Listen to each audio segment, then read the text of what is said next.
Hai Sobat Komunikan, welcome back to my channel bersama saya dengan Miss Heni. Hari ini kita akan lanjutkan pembahasan kita mengenai jenis komunikasi. Yang terakhir, kita mengenal komunikasi lintas budaya. Dalam komunikasi lintas budaya, kita mengenal istilah lintas budaya, di mana merupakan suatu proses pengiriman dan penerimaan pesan di antara orang-orang yang memiliki latar budaya yang berbeda.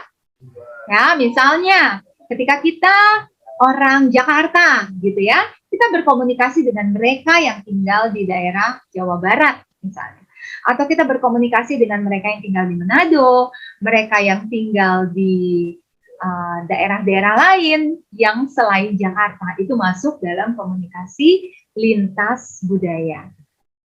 Ternyata dalam komunikasi lintas budaya ini banyak hal yang mempengaruhi komunikasi.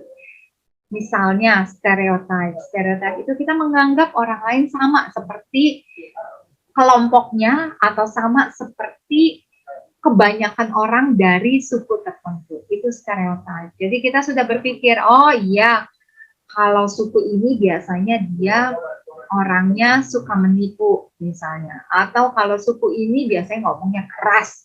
Atau kalau suku ini biasanya, padahal belum tentu lawan bicara kita memiliki stereotip yang seperti itu, memiliki karakter seperti kelompok temannya, kelompok sukunya, belum tentu. Tetapi kita sudah memiliki stereotip tertentu sebelum, meskipun kita belum memulai pembicaraan dengan orang tersebut. Gitu ya. Kemudian ada prasangka. Kita memiliki prasangka-prasangka tertentu terhadap suku tertentu, terhadap budaya tertentu. Hati-hati dengan budaya suku A misalnya.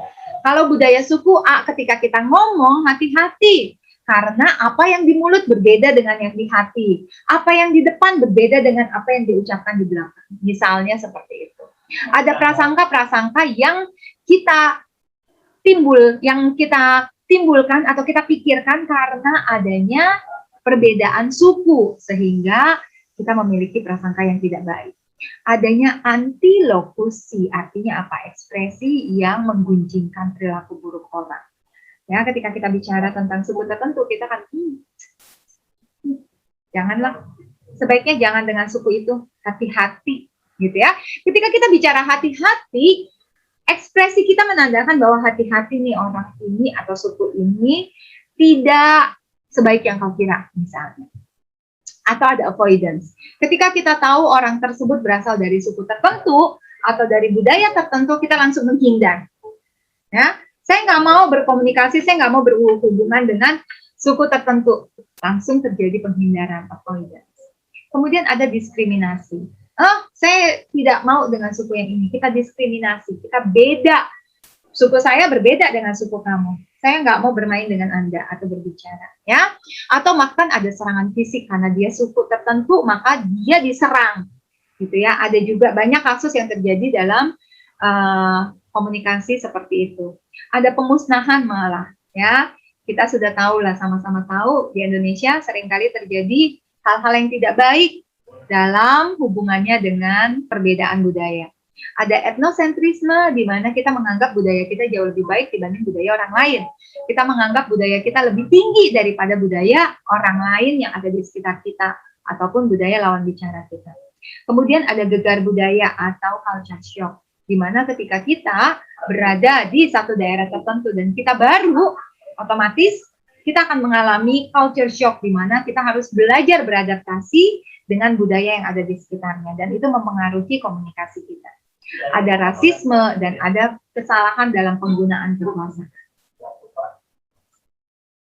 Baik, Sobat Komunikan, materi kita hanya sampai di sini. Kita membahas tentang jenis-jenis komunikasi. Harapan saya kita semua dapat memahami materi yang saya sampaikan, sehingga kita semua bisa cepat lulus, ya. Baik teman-teman yang masih kuliah, S1, S2, maupun seperti saya masih kuliah S3, kita semua bisa cepat lulus. Buat teman-teman juga, Sobat Komunikan yang tidak kuliah, semoga Tuhan tolong biar pekerjaan kita, apapun yang kita kerjakan, semuanya Tuhan buat berhasil. Salam sehat selalu, bye-bye.